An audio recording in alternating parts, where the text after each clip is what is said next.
Well, the situation in Syria is one of many international crises facing President-elect Trump. And Trump is sending shockwaves through the international community with some of his calls with foreign leaders bucking decades of U.S. diplomacy. So is he signaling a shift in U.S. foreign policy? Joining us now is host of Fareed Zakaria, GPS. Fareed Zakaria. Fareed, great to see you. Pleasure. Let's talk about the call with the leader of Taiwan. So it's hard to know. At first, President-elect Trump made it sound as though this was just a courtesy call. And of course he takes the courtesy call. And then we find out through reporting that in fact it was planned for weeks. So what does this signal?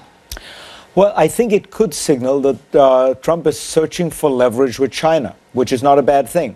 I think the key here is that it should be part of a thought-through strategy where they have figured out, here are the things we want from China, here are the points of leverage we're going to use. In that context, making some overtures to Taiwan is not a bad idea.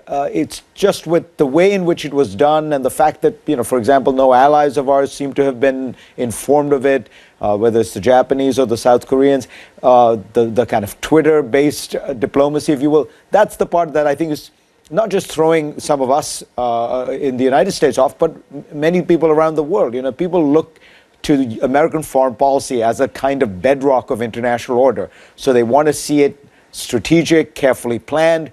But the substance of it, I think people are getting overly critical. The truth of the matter is we need leverage with China. China is a country that cooperates with the United States on many issues, but on many issues we need to be able to push them harder. And this